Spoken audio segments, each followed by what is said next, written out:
Good morning friends. இந்த வீடியோவில் நாம் பார்க்க போகிறது சிமன் டி பூலிவருடைய சிமன் டி பூவாயர் அவருடைய அந்த பெண்ணினுடைய த செகண்ட் செக்ஸ் அதனுடைய இரண்டாவது வீடியோ. ஏற்கனவே நாம் ஒரு வீடியோ போட்டிருக்கோம். இது ரெண்டாவது வீடியோ. இன்னும் 2 வீடியோவில் இதை நம்ம முடிச்சிடலாம். இப்போது வால்யூம் 1ல் பார்ட் 1 நம்ம முடிச்சிட்டோம். இப்போ இந்த வீடியோவில் வால்யூம் 1ல் பார்ட் 2 அண்ட் பார்ட் 3 இது ரெண்டையும் நம்ம முடிச்சிடலாம் இன்னைக்கு. அடுத்தது வால்யூம் 2ல் 4 பார்ட் இருக்குது. அந்த 4 பார்ட்டும் சேர்ந்து 14 சாப்டர்.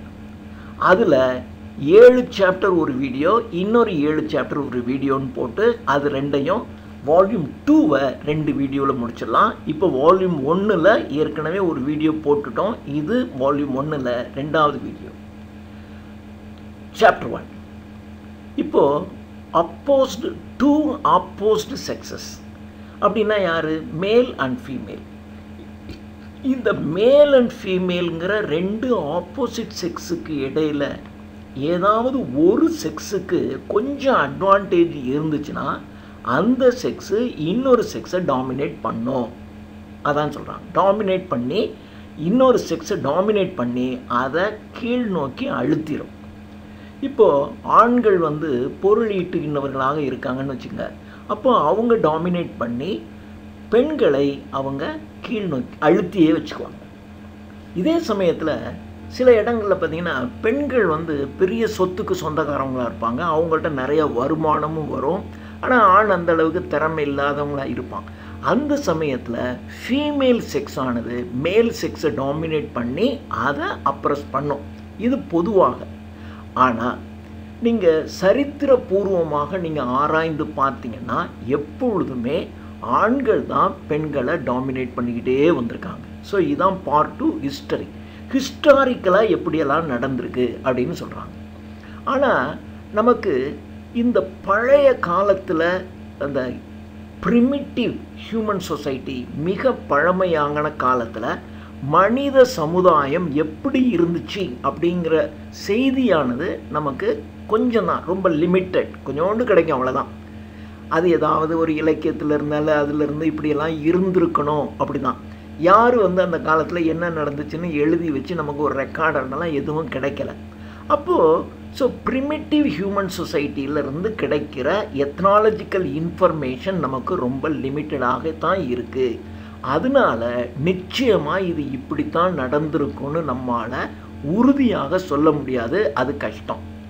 ஆனால் இந்த ரெண்டுக்கு இடையில் உள்ள பேலன்ஸ், அதாவது ஆண்கள் உற்பத்தி செய்வாங்க, பொருளை உற்பத்தி செய்வாங்க, அல்லது ஒரு தேவையை உற்பத்தி செய்வாங்க இல்லையா, விவசாயம் பண்ணுவாங்க, அல்லது வேட்டையாடி பொருளை கொண்டு வருவாங்க. ஸோ இந்த மாதிரி ஆண்களுக்கு ப்ரொடக்ஷன். ஆனால் பெண்களுடைய வேலை என்ன? ரீப்ரொடக்ஷன், இன விருத்தி. பெண்கள் ரீப்ரொடியூஸ் பண்ணி ஒரு குழந்தையை பெற்றெடுத்து அடுத்த தலைமுறைக்கு இந்த இனத்தை கொண்டு போய் சேர்க்கறது அவங்களுடைய வேலை. ஆனால் இது ரெண்டுமே முக்கியமான வேலை தான். இல்லை ப்ரொடக்ஷன் தான் முக்கியம், ரீப்ரொடக்ஷன் தேவையில்லைன்னு சொல்ல முடியாது. ஏன்னா ப்ரொடக்ஷன் தான் தேவை அப்படின்னாக்கா ஓகே, நல்ல பணம் வருமானம் வரும், நல்லா ஜாலியாக இருக்கலாம். ஆனால் நம்மோட இந்த சந்ததியே அழிஞ்சு போயிடும், முடிஞ்சு போயிடும். அடுத்தது நம்ம சந்ததியை சொல்கிறதுக்கு ஒன்றும் இருக்காது. அப்போது மேலினுடைய ப்ரொடக்ஷனும் முக்கியம், ஃபீமேலினுடைய ரீப்ரொடக்ஷனும் முக்கியம்.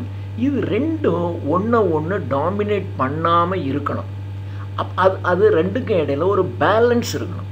ஸோ இதுவும் அதுவும் ஒரு மாதிரி பேலன்ஸாக தான் இருக்கணும். ஏன்னா ரெண்டுமே இந்த சொசைட்டியில் ஈக்குவலி வேல்யூபிள். ஆனால் இங்கே பார்த்தீங்கன்னா ஹியூமனிட்டி எதை பார்க்குதுன்னா ஒன்லி சர்வைவலை தான் பார்க்குது. ஸோ இந்த மனித இனமானது, மனித சமுதாயமானது எதை பார்க்குதுன்னா சர்வைவல்னால் பொழைச்சிக்கிறது. சர்வைவல் ஆஃப் த ஃபிட்டஸ்ட் அப்படின்னு சொல்லுவாங்க. வலிமை உடையவைகள் எப்படியும் வாழ்ந்துடும், வலிமை குறைந்தவைகள் காலப்போக்கில் அழிஞ்சு தான் போகும் அப்படின்பாங்க. ஸோ சர்வை பண்ணிக்கணும். நீங்கள் எப்படியும் சர்வை பண்ணணும், உயிரோடு வாழ்ந்தாகணும். அப்போது சர்வைவல் தான் ரொம்ப முக்கியம் என்று ஹியூமனிட்டி சொல்லுது. அதனால அது என்ன பண்ணோன்னா நேச்சுரலாக அப்போது சர்வைவலுக்கு எது முக்கியம்? ப்ரொடக்ஷன் முக்கியம். அப்போ ப்ரொடக்ஷன் தான் ரொம்ப இம்பார்ட்டன்ட் அப்படின்னு வர்றதுனால ரீப்ரொடக்ஷனுக்கு உள்ளாகிய ஃபீமேலை அது எப்பொழுதுமே டாமினேட் பண்ணிக்கிட்டு தான் இருக்கும், அதை சர்பாஸ் பண்ணத்தான் செய்யும். ஸோ அதனால் ஆண்கள் எப்பொழுதுமே பெண்களை டாமினேட் பண்ணிக்கிட்டு தான் இருப்பாங்க. இதுதான் சிமன் டி புவாயர்னுடைய existential perspective on the dynamics between men and women.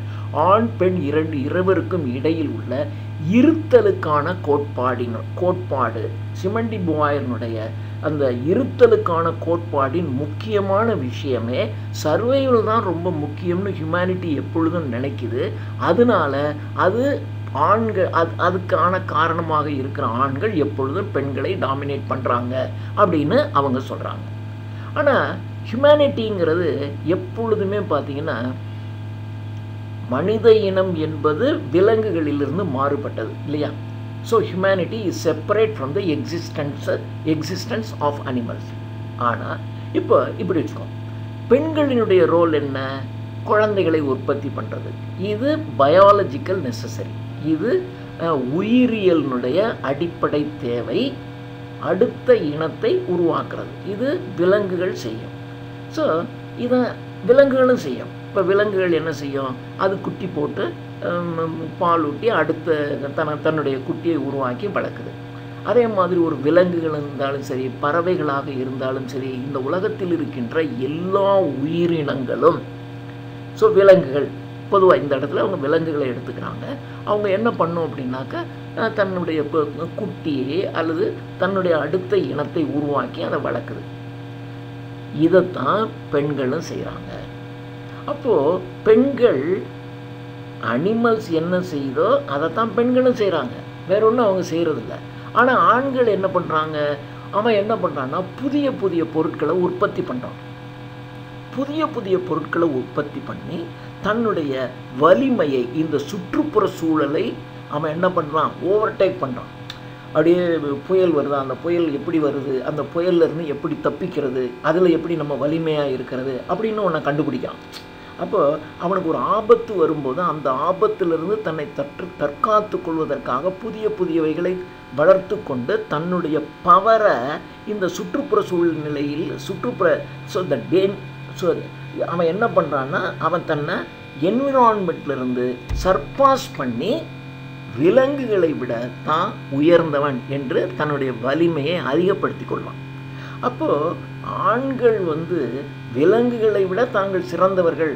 ஏன்னா விலங்குகளையே வேட்டையாடுவான், அந்த வேட்டையாடுறதுக்கு புதிய புதிய கருவிகளை கண்டுபிடிக்கிறான், இந்த விலங்குகளெல்லாம் தன்னுடைய கண்ட்ரோலுக்குள்ளே கொண்டு வந்துடுறான். அப்போது அவனுக்கு பவர் கூட வருது.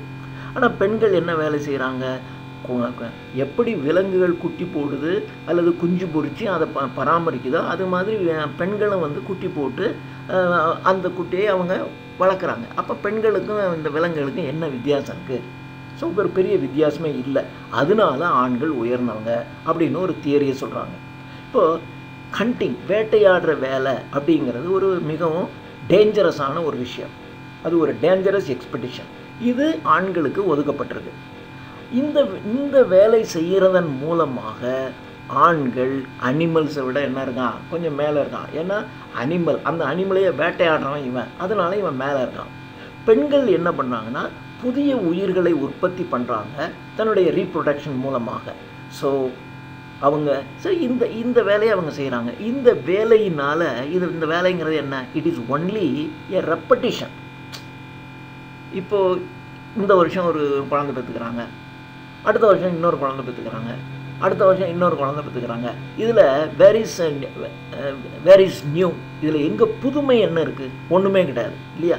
So it is considered as a repetition of the same life in different forms. என்ன போனதில் ஒரு ஆண் குழந்தை பெற்றிருப்பாங்க, இதில் ஒரு பெண் குழந்தை வேணால் பெற்றிருப்பாங்க, அவ்வளோதானே இருக்கும். மற்றபடி அவங்க திரும்பி அதே வேலை தான் நடந்துக்கிட்டு இருக்கு அவங்கள்ட்ட. அதனால நியூ பவர் கிடையாது. ஆனால் ஆண்கள் அப்படி இல்லை. இப்போ வேட்டையாடுவதற்கு சாதாரணமாக வில்லம்பு வச்சுருப்பான். அப்புறம் கொஞ்ச நாள் கழித்து பார்த்தீங்கன்னா அதை முதல்ல ஒரு கத்தி வச்சுருந்துருப்பான். அந்த கத்தியை வச்சு ஒரு விலங்கை கொல்லணுன்னா நீங்கள் அது பக்கத்தில் போய் தான் நீங்கள் குத்த முடியும். நீங்கள் குத்துறதுக்குலாம் அது நம்ம மேலே தாக்கிடுறதுக்கு சான்சஸ் இருக்குது. ஆனால் அதுக்கப்புறம் என்ன பண்ணால் வில்லம்பு என்று சொன்னால் நம்ம ஒரு 100 அடி எட்டி நின்றுக்கிட்டே அந்த விலங்கை அவன் கொன்னுறது மாதிரி அவன் ஏற்பாடு பண்ணுறான். அதுக்கப்புறம் துப்பாக்கி வச்சுக்கிறான். அப்போது அவன் புதுசாக கண்டுபிடிச்சி தன்னுடைய பவரை உயர்த்திக்கிறான். ஆனால் பெண்கள்கிட்ட அந்த ஆப்பர்ச்சுனிட்டி அவங்களுக்கு கிடையாது. ஸோ ஆண்கள் இந்த ரெப்படிஷனை தாண்டி மேலே போய் புதிய ப்ராஜெக்ட்ஸையும் புதிய இன்வென்ஷன்ஸ் கண்டுபிடிப்புகளையும் அவங்க உருவாக்குறாங்க. அதனால ஆண்கள் பெண்களை விட மேலானவர்களாக கருதப்படுகிறார்கள். அவர்கள் டாமினேட் பண்ணுறாங்க. அடுத்து பார்த்திங்கன்னா குடும்பங்கள் தோற்றுவிக்கப்படுது. முதல்ல தனித்தனியாக மனுஷன் வாழ்ந்துருப்பான், அவன் இஷ்டத்துக்கு எந்த பொண்ணோட வேணாலும் இருப்பான்.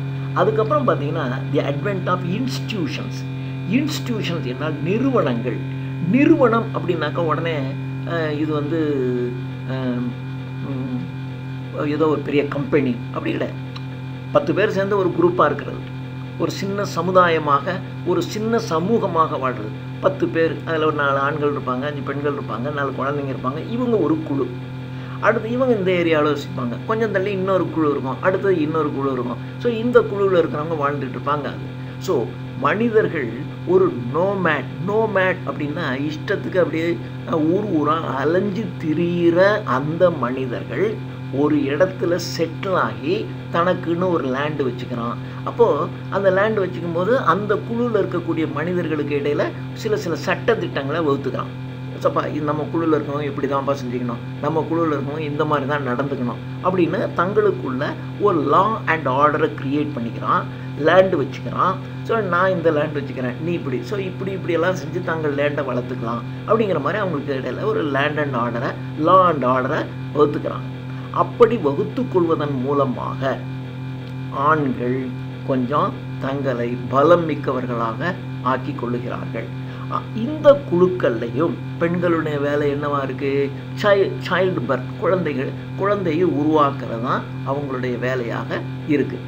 ஸோ இதில் என்ன பண்ணுவாங்க அப்படின்னா, பெண்களை அவங்க நியூ லைஃப், ஒரு புதிய உயிரை உற்பத்தி பண்ணுறதுனால பெண்களை வணக்கத்திற்குரியவர்களாக இந்த குழுவில் இருக்கவங்க வச்சுக்குவாங்க. ஏன்னா கடவுள் மனிதனை படைக்கிறார், ஆனால் இந்த பெண்ணும் என்ன பண்ணுறா? ஒரு புதிய உயிரை படைக்கிறார். அதனால எப்படி நம்ம கடவுளை வழிபடுகிறோமோ அதே போல புதிய உயிரை உருவாக்கக்கூடிய இந்த பெண்களையும் வழிபடுவது என்கின்ற ஒரு தன்மையை கொண்டு வந்துட்டாங்க. ஸோ வழிபடுற வேலையை தான் செய்வான், ஆனால் பெண்களை தங்களுக்கு இணையானவர்களாக வைத்து கொள்ள மாட்டார்கள். பெண்கள் நீங்கள் ரொம்ப வழிபாட்டுக்குரியவங்க, அவ்வளோதான், அதோடு வச்சுக்கோ, நீ அதோட வீட்டோடு இருந்துக்க, நான் உன்னை வழிபடுவேன், அப்புறம் நான் சொல்கிறது நீ செஞ்சுக்கிட்டு சமைச்சு போட்டு பிள்ளைங்களை பார்த்துக்க, அவ்வளோதான், அப்படி வந்துடுது. ஸோ இந்த சமுதாயத்தில் பெண்கள் இன்னும் அதர் செக்ஸாகத்தான் கருதப்படுகிறார்கள். அதர் செக்ஸ் அப்படின்னா என்னத்தான்? செகண்ட் செக்ஸ், அப்படி தான் அவர்கள் கருதப்படுகிறார்கள். அவர்கள் எப்பொழுதுமே ஈக்குவலாக, she is not considered as equal, அவர்கள் சமமாக கருதப்படுவதே கிடையாது. ஸோ இந்த வழிபடுதல் என்பது அந்த ஹியூமன் ஆர்டர், மனித இனத்திற்கு அப்பாற்பட்டது. அதாவது அவ்வளோதான், வழிபடுவான், இங்கேருந்து கோயிலுக்கு போவான், டக்குன்னு கோயிலுக்கு போட்டு அப்படியே சுற்றி வழிபட்டுட்டு அப்புறம் வெளியில் வந்தால் இவன் இஷ்டத்துக்கு தான் செஞ்சுக்கிட்டு இருப்பான். அப்போ அந்த வழிபடுற நேரம் அதை ஒரு வாரத்துக்கு ஒரு நாள் போய் அந்த கோயிலில் வழிபடுவான், அவ்வளோதான். அவன் அதை வழிபட்டதை விட அவனுக்கும் கடவுளுக்கும் உள்ள ரிலேஷன்ஷிப் முடிஞ்சு போச்சு. அதே மாதிரி இங்கேயும் பெண்களை வழிபடுதலின் மூலமாக அந்த வழிபடுறான். ஏன்னா நீ புதிய உயிரை உற்பத்தி பண்ணியிருக்க, நீ பத்திரமா இரு, ஜாக்கிரதையாரு, வீட்டுக்குள்ளேயே இரு அப்படின்னு வச்சுட்டு வீட்டுக்குள்ளேயே வச்சுருவான். அவன் ஈக்குவலாக எப்பொழுதுமே அவன் இது பண்ண மாட்டான். இப்போது இன்னும் சொல்ல போனால் ஆண்கள் என்ன பண்ணுவான்னா, பெண்களை ஒரு ஐடல் மாதிரி, ஐடல் அப்படின்னா சிலை, வழிபடுகின்ற சிலைகளாக அவர்களை இவர்கள் வைத்துக் கொள்வார்கள். ஸோ சிலைகளை வழிபடுகின்ற மாதிரியும் சிலைகளை வச்சுக்குவாங்க. இவனுக்கு கோபம் வந்துச்சுன்னு சொன்னால் அந்த சிலைகளை என்ன பண்ணுவான்? டிஸ்ட்ராய், அழிக்கவும் செஞ்சுருவான்.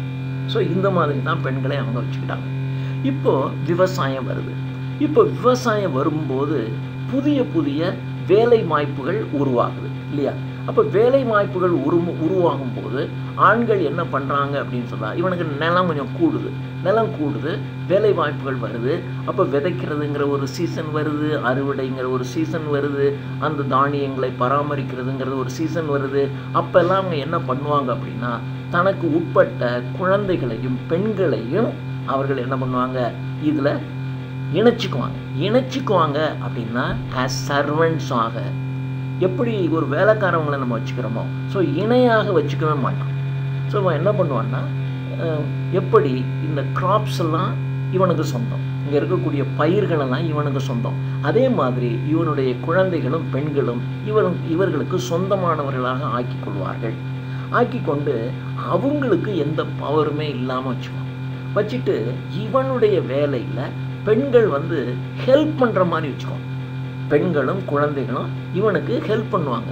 ஹெல்ப் பண்ணுறது அப்படின்னாக்கா சர்வன்ட்ஸ் மாதிரி தான் வச்சுக்குவானே ஒழிய நாட் ஆஸ் ஈக்குவல் கம்பேனியன்ஸ். தனக்கு சமமான உரிமை உடையவர்களாக வைத்து கொள்ளாமல் தனக்கு கீழே அவங்க சொல்கிற வேலையா, தம்பிங்க வா இதை போய் அறுவடை செஞ்சுட்டு வா, இதை பண்ணு, நீ அதை பண்ணு, இதை நீங்கள் வாம்மா, இதை தூக்கி கொண்டு போய் இந்த இதில் போடு அப்படின்னு அவங்களோட சர்வன்ட்ஸ் மாதிரி தான் வச்சுக்குவான். ஸோ இதுதான் ஹிஸ்டாரிக்கலாக ஆரம்ப காலத்துலேருந்து வருது. அடுத்தது சாப்டர் 3. இந்த சாப்டர் 3ல் இப்போ மனிதனுக்கு தனக்கு என்று ஒரு சொத்துரிமையை இவன் உருவாக்க ஆரம்பிச்சிட்டான். இப்போ முதல்ல அப்படியே கொஞ்சம் கொஞ்சமாக வந்தான், சின்ன குரூப்பாக ஆரம்பித்தான். அந்த குரூப்பில் இருக்கிறவங்க அப்படியே வச்சுக்கிட்டு இப்போ தனக்குன்னு ஒரு லேண்டு சொந்தமாக ஆரம்பிச்சிருச்சு. இப்போ அந்த லேண்டு தனக்கு உரிய லேண்டு அப்படின்னு வச்சுக்க ஆரம்பிச்சிட்டான். அப்போ ப்ரைவேட் ப்ராப்பர்ட்டி இவனுக்குன்னு வந்துருச்சு. இப்போ ப்ரைவேட் ப்ராப்பர்ட்டி அப்படின்னு கொஞ்சம் லேண்டு இவனுக்கு சொந்தம், வீடு இவனுக்கு சொந்தம். அதே மாதிரி பெண்களும் இவர்களுடைய சொத்துக்களாக பராமரிக்கப்பட்டார்கள். அதே மாதிரி போயிடுச்சு. அப்போது பெண்களை தன்னுடைய சொத்துக்களாக பராமரிக்கும் போது இவங்க பெண்களினுடைய அந்த செக்ஷுவல் ஃபிடலிட்டி, அந்த செக்ஷுவல் லாயல்ட்டி, அதாவது இவன் கூட மாத்திரம்தான் படுத்துக்கிட்டு பிள்ளை பெற்றுக்கணும், அது இருக்கணும், வேறு யாருக்கிட்டையும் போயிடக்கூடாது அப்படிங்கிறதுல மிகவும் கண்டிப்பாக வந்துட்டான். ஏன் அப்படின்னாக்க, சப்போஸ் இப்போது இவன் கூட சேர்ந்து ஒரு குழந்தை பெற்றுக்கிட்டால் அது இவனுடைய குழந்தை, அப்போ இவனுடைய சொத்து பூரா இவனுக்கு அப்புறம் அந்த குழந்தைக்கு போகும். ஆனால் பெண்கிட்ட அந்த செக்ஷுவல் ஃபிடலிட்டி இல்லைன்னு வச்சுக்கோங்க. அப்போது இவனுக்கு தெரியாமல் இன்னொருத்தவங்க கூட அவள் உறவு வைத்து கொண்டு ஒரு குழந்தை உருவாதுன்னு வச்சுங்க, அந்த குழந்தை இவன் குழந்தையா அவனுக்கு குழந்தையானுங்கிறது கஷ்டமாக போயிடும். அப்போ இந்த சொத்தை யாருக்கு கொடுக்குறது? உண்மையிலேயே இவன் குழந்தையா உண்மையிலே இன்னொருத்தவங்க குழந்தையானுங்கிறது கஷ்டம் வந்துடும். அதனால் அவன் என்ன பண்ணிட்டான்னா பெண்களை ரொம்ப அடைச்சி போட்டு தனக்கு மட்டுமே உரியவளாக வச்சுக்கிட்டான். ஸோ அதில் ரொம்ப ஹஸ்பண்டுக்கு அவன் ரொம்ப ஃபெய்த்ஃபுல்லாக இருக்கணும். அப்படி ஃபெய்த்ஃபுல்லாக இருந்து இவன் மூலமாக பெற்றுக்கொண்டுகின்ற குழந்தைகளுக்கு தான் இவனுடைய ப்ராப்பர்ட்டி என்னாகும், அப்படியே போகும். அப்படி இல்லைன்னா இந்த விஷயத்தில் கன்ஃபியூஷன் வந்துடும். அதனால பெண்கள் மேலே இவனுடைய டாமினேஷன் வந்து இன்னும் அதிகமாக போயிடுச்சு. இது இன்றைக்கும் பார்த்தீங்கன்னா, இன்றைக்கும் யூதர்கள், ஜூடாயிசம், இஸ்லாமியர்கள், கிறிஸ்தவ மதத்தை சார்ந்தவர்கள், இவங்கள் எல்லாம் இன்றைக்கும் இது உண்மையாக இருக்குது. அதாவது இவனுடைய சொந்த வாரிசுக்கு தான் அந்த குழந்தை போகணும், அந்த சொத்து போகணும் அப்படிங்கிறது எல்லா மதத்திற்கும் இது காமனான விஷயமாக மாறிடுச்சு. ஆனால் சில எக்ஸப்ஷன்ஸ் இருக்குது. எகிப்து நாட்டில் பார்த்தீங்கன்னா பெண்கள் திருமணம் ஆனவுடனேயே பெண்கள் வந்து ஆண்களுக்கு இணையானவர்களாக கருதப்படுகிறார்கள். அது எகிப்தில் women good maintain equal standing when they married. இது எகிப்து நாட்டில். ஆனால் அங்கேயும் லோ ப்ரொஃபஷனில் இருக்கக்கூடிய பெண்களுக்கு அது கிடையாது. அதாவது அதைத்தான் மறுபடியும் சொன்னேன், எகிப்தில் என்ன பண்ணுவாங்கன்னா ஆணுக்கு இணையாக பெண்ணை வச்சுக்குவான். அந்த ஆண் மூலமாகத்தான் இந்த பெண் குழந்தை பெற்றுக்கணும். ஆனால் சம உரிமை இருக்கும், சம உரிமையெல்லாம் கொடுப்பான். ஆண் பெண்ணை டாமினேட் பண்ணுறது இல்லை, பண்ண மாட்டான். ஆனால் அவளுக்கு பிறந்த குழந்தைக்கு தன்னுடைய சொத்தை அவன் எழுதி கொடுத்துருவான். அப்போது அவங்க ஈக்குவல். அது எகிப்தில் இருக்குது. ஆனால் அங்கே எப்படின்னு சொன்னால் பெண்கள் எல்லாருமே ஈக்குவலாக வச்சுக்க மாட்டாங்க. அந்த கல்யாணம் பண்ணி ஒய்ஃபை மாத்திரம் ஈக்குவலாக வச்சுக்குவான். ஆனால் மற்ற பெண்கள் இருக்காங்கல்ல, லோ ப்ரொஃபஷனில் இருக்கக்கூடிய பெண்கள், உதாரணத்துக்கு ஒரு ப்ராஸ்டியூஷன், சும்மா யார் கூட வேணாலும் போய் கொஞ்சம் பணம் கிடைக்குன்னா யாராவது போயிடுவாங்க. அந்த மாதிரியான பெண்களை அவங்க வந்து டாமினேட் பண்ணி அவங்கள எப்பொழுதுமே தனக்கு இன்ஃபீரியராக தான் அவங்க வச்சுக்குவாங்க. அதுக்கப்புறம் அந்த மாதிரியான பெண்களுக்கு ப்ராப்பர்ட்டியில் எந்த விதமான ரோலோ இருக்காது. ப்ராஸ்டியூட் பண்ணுறவங்களுக்கு அந்த மாதிரி கிடையாது. ஆனால் ஸோ அதனால் அவங்க என்ன பண்ணுறாங்க அப்படின்னா, அந்த ப்ராஸ்டியூட்டாக இருக்கக்கூடிய பெண்கள் தங்களுக்கு அவங்க வந்து தனக்குன்னு சொத்து வச்சுக்கவும் முடியாது, தனக்கு எந்த விதமான கம்ஃபர்ட்டும் இருக்காது. ஸோ எந்த விதமான கம்ஃபர்ட்டும் இல்லாமல், எந்த விதமான வெல்த் சொத்தும் இல்லாமல் அப்படி தான் அந்த கீழ் லெவலில் இருக்கக்கூடிய பெண்கள் ப்ராஸ்டியூஷன் பண்ணிக்கிட்டு அப்படி தான் தங்களுடைய வாழ்க்கையை ஓட்டுவார்கள். இதே மாதிரி பழைய ரோமானிய காலத்தில், அந்த காலத்தில் பெண்களுக்கு எக்கனாமிக் இண்டிபெண்டன்ஸ், ஒரு பொருளாதார சுதந்திரம் அவங்களுக்கு கொடுத்துருந்தாங்க. ஆன்ஷியன் ரோமில் எக்கனாமிக்கல் இண்டிபெண்டன்ஸ் உண்டு, ஆனால் பொலிட்டிக்கல் பவரில் அவங்களுக்கு எந்த விதமான ஈக்குவாலிட்டியும் கிடையாது. ஸோ ஒரு சைடு நீ பொருளாதாரத்தில் உனக்கு பொருளாதார சுதந்திரம் உனக்கு கொடுக்கப்பட்டிருக்கிறது, ஆனால் அரசியல் அதிகாரத்தில் பெண்களுக்கு எந்த விதமான ஒரு பங்களிப்பும் இல்லாமல் இருந்துச்சு. ஸோ இதுக்கு பேர் தான் ஃபால்ஸ் இமான்சிபேஷன், ஒரு போலியான ஒரு சுதந்திரம் அப்படி தான் அவங்களுக்கு இருந்துச்சு. ஸோ அதனால அவங்க என்ன பண்ணுவாங்கன்னா, எக்கனாமிக்கலாக ஃப்ரீயாக இருந்தால் கூட ஆண்களினுடைய அந்த ஆண்களினுடைய அதிகாரத்தை எதிர்த்து சேலஞ்ச் பண்ணுறதுக்கு பெண்களால் இயலாமல் போய்விட்டது. அடுத்தது சாப்டர் 4. இந்த சாப்டர் 4ல் பார்த்தீங்கன்னா கிறிஸ்டியன்ஸ் என்ன பண்ணிட்டாங்கன்னா, இப்போ காலங்கள் அப்படியே சரித்திரம் காலங்கள் உருண்டோடி கொண்டே இருக்கிறது. கிறிஸ்தவர்கள் என்ன பண்ணிட்டாங்கன்னா, sexuality is the root of discrimination அப்படின்னா, அதாவது செக்ஸ், இந்த ஆணுக்கும் பெண்ணுக்கும் இடையே உள்ள அந்த செக்ஸ் ரிலேஷன்ஷிப் தான் வேறுபாட்டுக்கான ரூட், வேர் அப்படின்னு கண்டுபிடிச்சாங்க.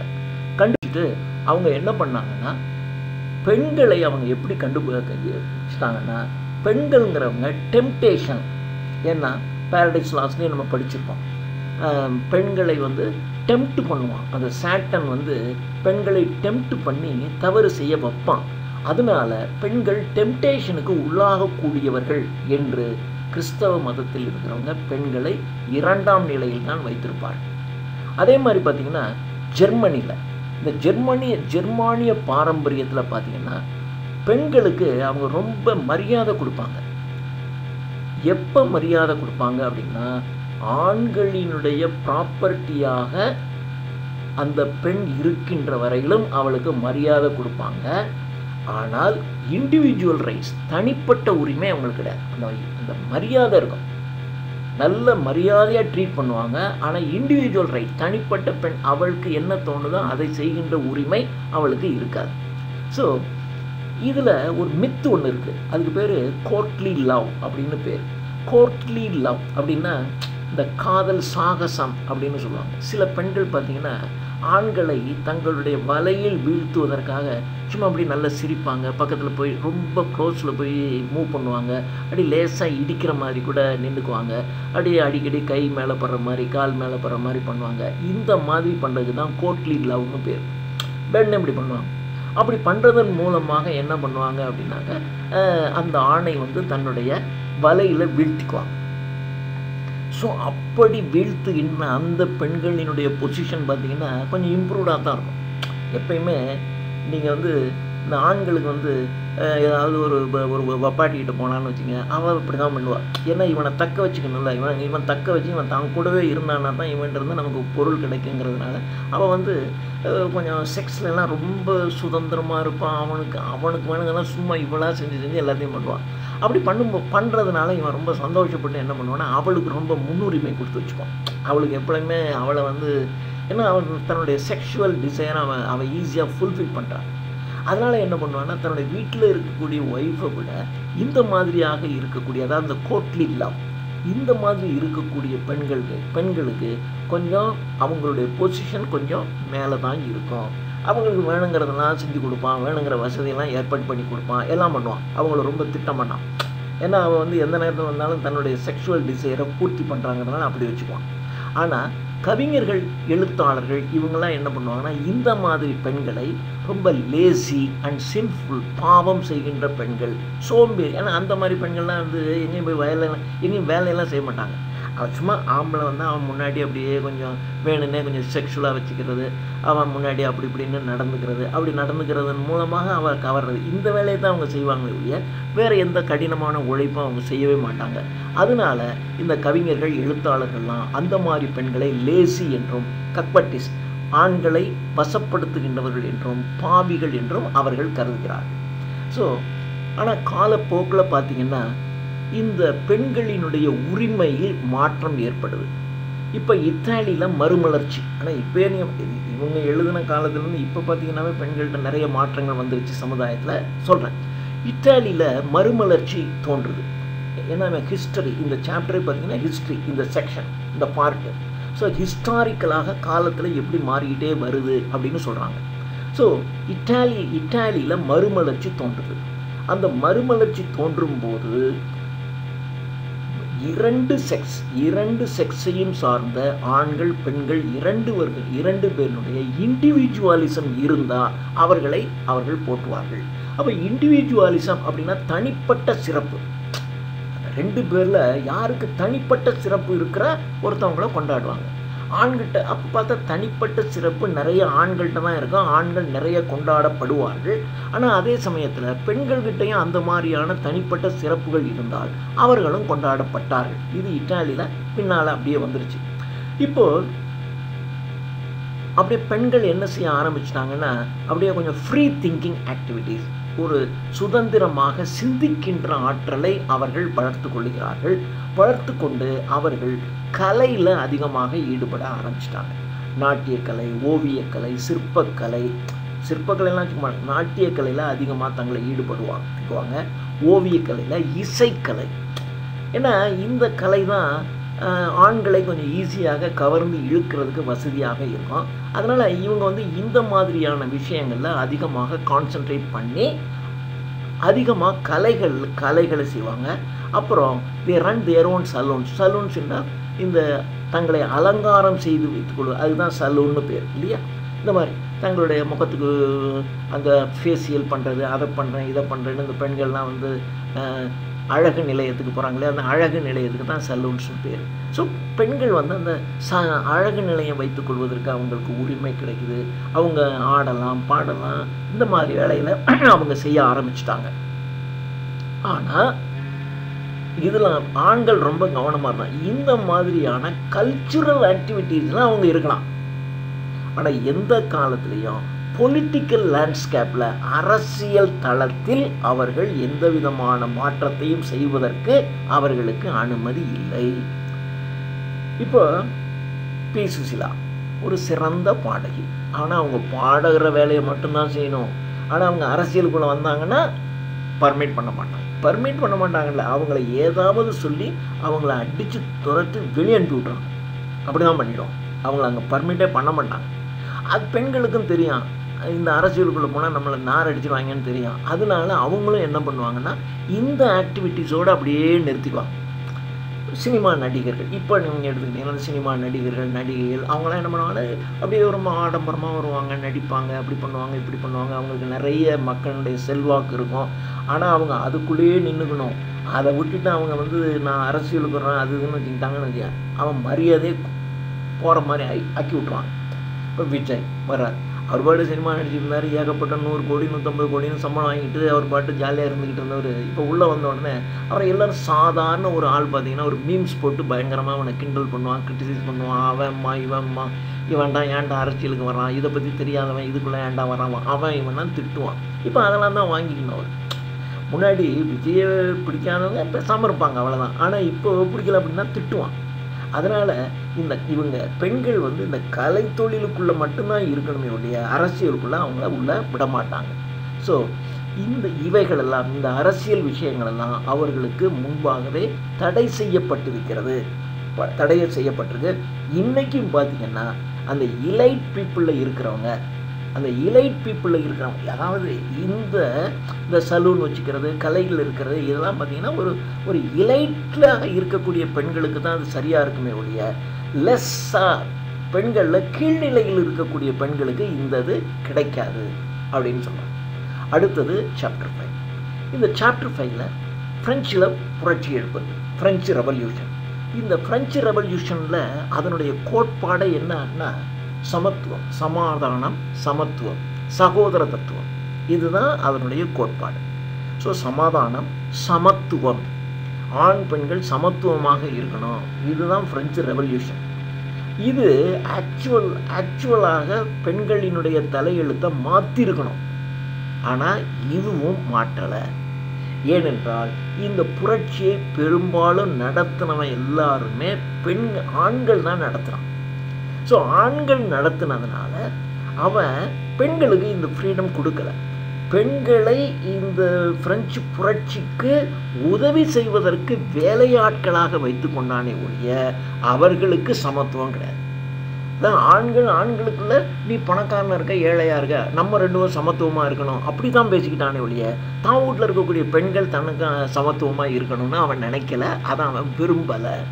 இல்லையா? அப்படி தானே இருக்கும். பணக்காரர்கள் இவங்க சாதாரண மக்கள். அந்த பணக்காரர்கள் இந்த சாதாரண மக்கள் மேலே ரொம்ப அட்டூழியம் பண்ணிக்கிட்டே இருந்தான். அவன் வீட்டு பொம்பளையை தூக்கிட்டு போகிறது, அவனை சவுக்கால் அடிக்கிறது, வரி போடுறது, அவனுக்கு இதை பண்ணுறது அதை பண்ணுறது, தீமை நினச்சிக்கிட்டே இருந்தான். இதை எதிர்த்து புரட்சி நடந்துச்சு. புரட்சி நடந்து சமாதானம் சமத்துவம் என்பது இங்கே என்ன ஆயிடுச்சு? பொருளாதார சமத்துவம்.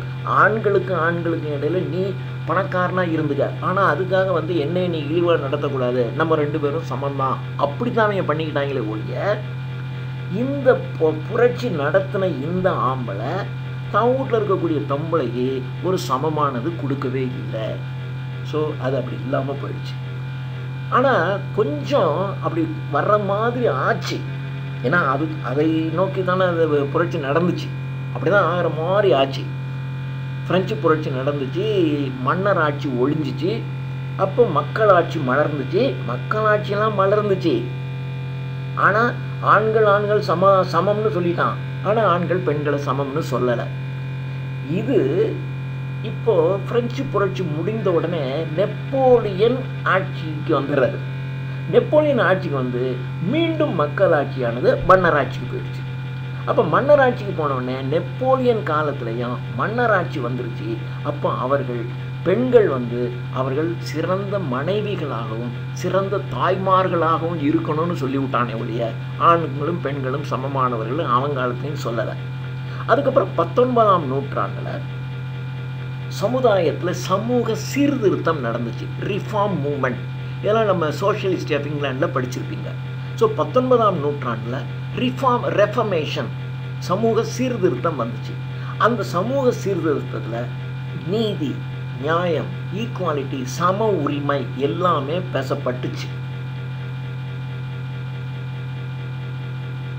பேசப்பட்டு இந்த மூமெண்ட்டில் என்ன செஞ்சிட்டான்னா, these moments tended to recognize that women were most exploited by the capitalist system. அதாவது கேபிட்டலிசம், முதலாளித்துவத்தினால் பெண்கள் எக்ஸ்ப்ளாய்ட் பண்ணப்படுகின்றார்கள் அப்படின்னு சொன்னான். அப்படி சொல்லிட்டு இவங்க என்ன செஞ்சிட்டான்னா, ஆண்களுக்கு அதிகமாக சம்பளம், ஸோ அப்படி பேச ஆரம்பிச்சிட்டான். அதாவது ஆண்களும் பெண்களும் சமம்னு சொல்லாமல் ஆண்களுக்கு அதிகமான சம்பளம், பெண்களுக்கு குறைவான சம்பளம் அப்படின்னு இருந்துச்சு. ஒரே வேலை, ஆனால் இந்த வேலையை ஆண்கள் செஞ்சால் அவனுக்கு சம்பளம் கூட, அதே வேலையை பெண்கள் செஞ்சால் சம்பளம் குறைச்ச, இப்படி வந்துச்சு. இப்படி வந்த உடனே இந்த முதலாளித்துவ அமைப்பில் என்ன பண்ணிட்டான்னா, சரி அப்போ பெண்களுக்கு ஓரளவுக்கு சம்பளம் குறைச்சிது.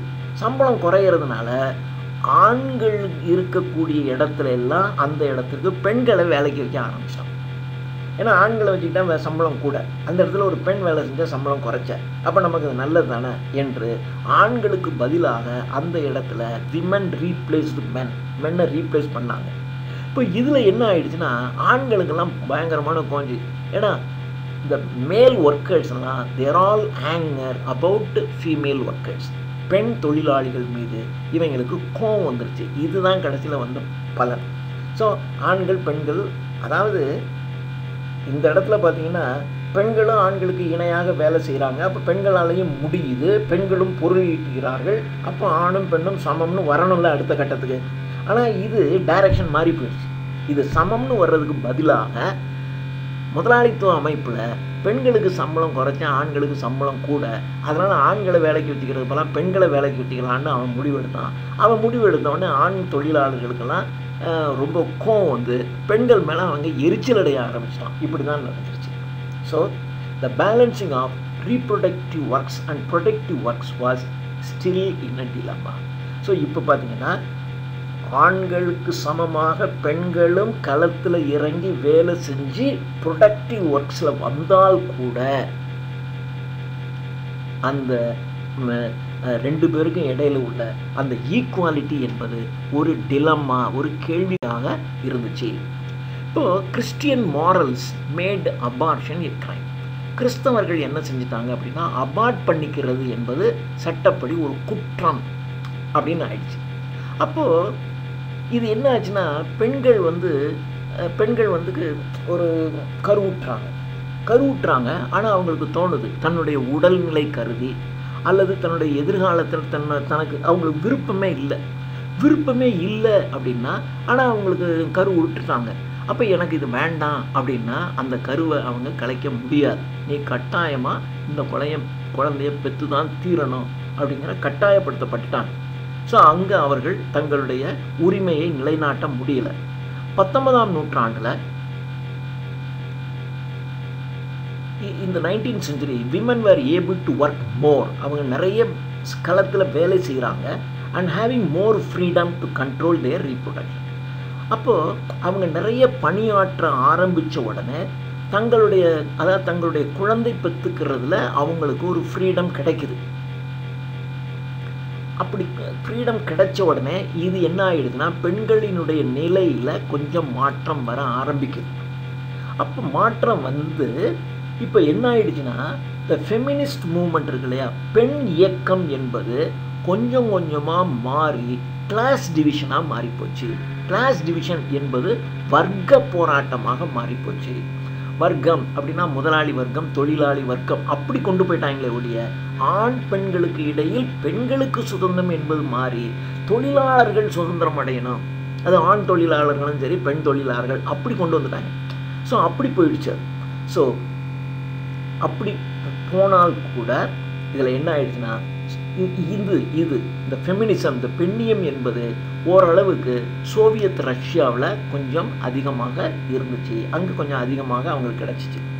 ஸோ எல்லாத்துக்கும் மேலே இந்த வரலாறை எழுதுனது, பெண்களுக்கான வரலாறை எழுதுனதே ஆண்கள் தான் இல்லையா.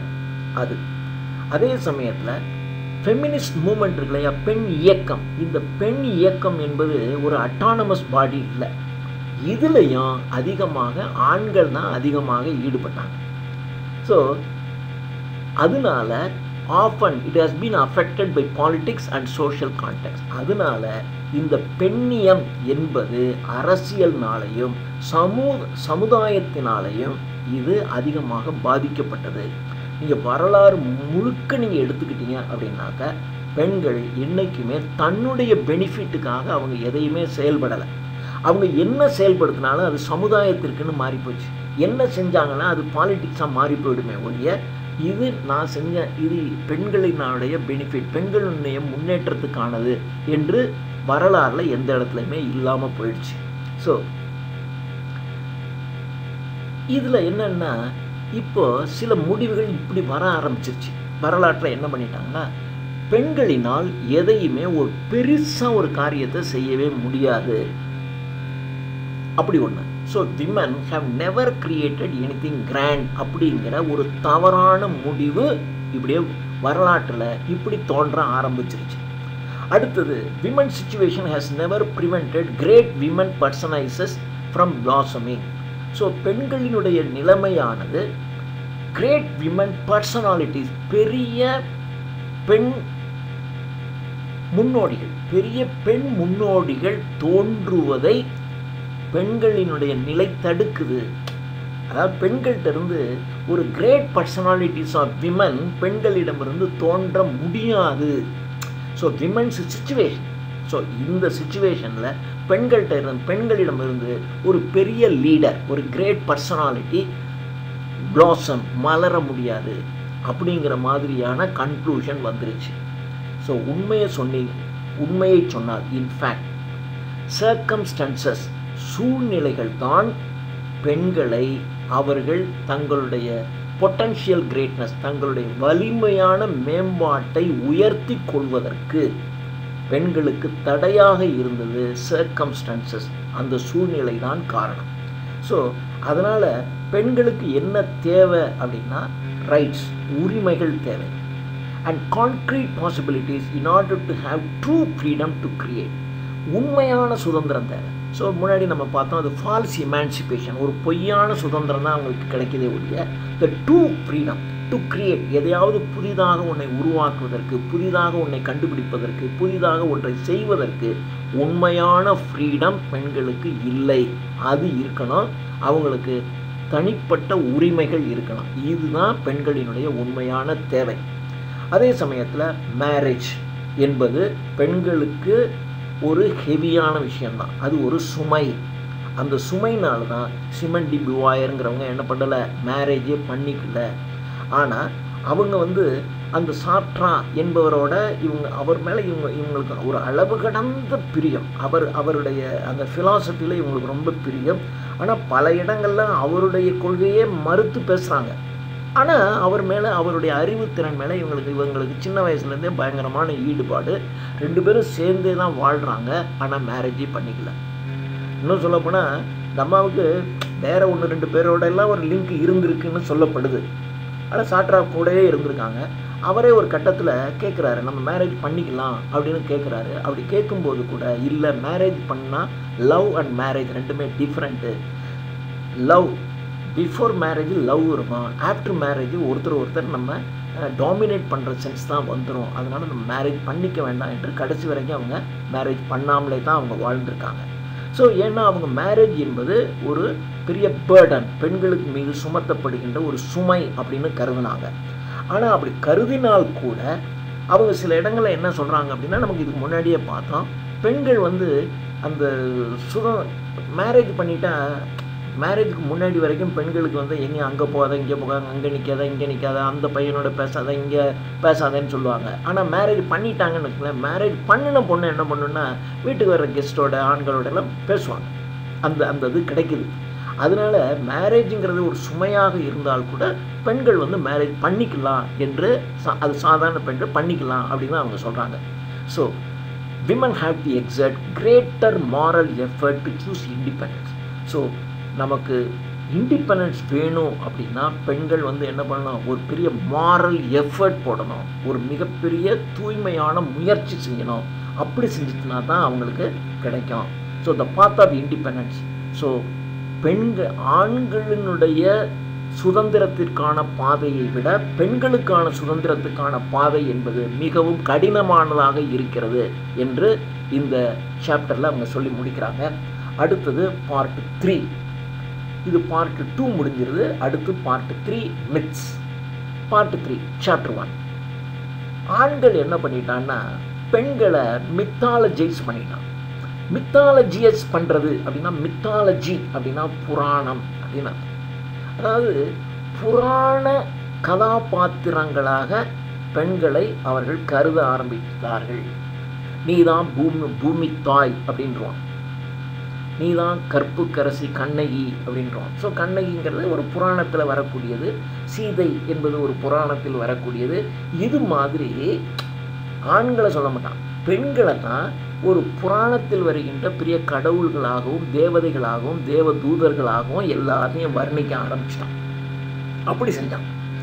ஸோ அப்படி செஞ்சால் கூட, அதாவது நீ தான் பெரிய கடவுள், நீ பூமி தாய் கடவுள் என்று சொன்னால், தேவதை என்று சொன்னால் கூட பெண்களுக்கு அந்த அதர் அப்படின்னா அதர் செக்ஸ், அதாவது இவன் தான் டாமினேட் செக்ஸ், இவர்கள் அடுத்த செக்ஸ், செகண்ட் செக்ஸ்.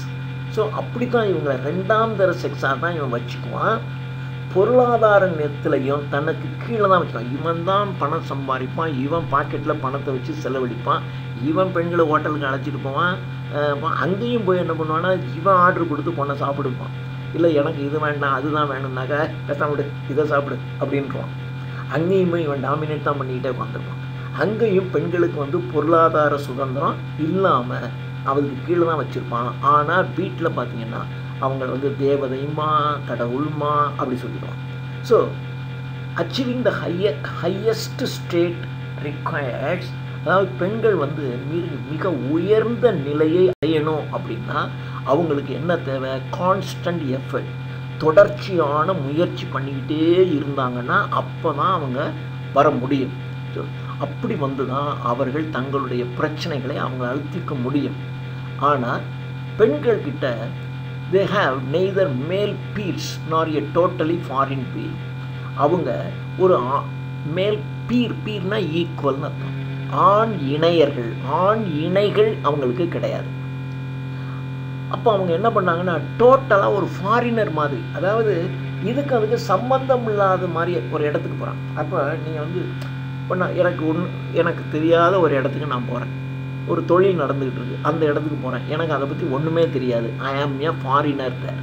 ஃபாரினர்னால் நான் வெளிநாட்டுக்காரன்னு அர்த்தம் இல்லை, எனக்கு அதுக்கு சம்பந்தம் இல்லாத ஒரு இடம்னு ஆகிடுதா இல்லையா? அது மாதிரி பெண்கள் பல இடங்களில் ஏன்னா அவங்களுக்கு எதை பற்றியுமே தெரியாமையே வாழ்ந்துருக்காங்க. அப்போ எங்கே போனாலும் அவங்களுக்கு தெரியாதுங்கிறதுனால என்ன பண்ணணும், உனக்கு இது தெரியாதா, சரி நவரு அப்படின்னு அவன் செய்ய ஆரம்பிச்சிடுவான். அப்போ இவங்க கூட துணைக்கு தான் நிற்கணும். அப்படி ஆளாக இவங்க மாறிடுறாங்க.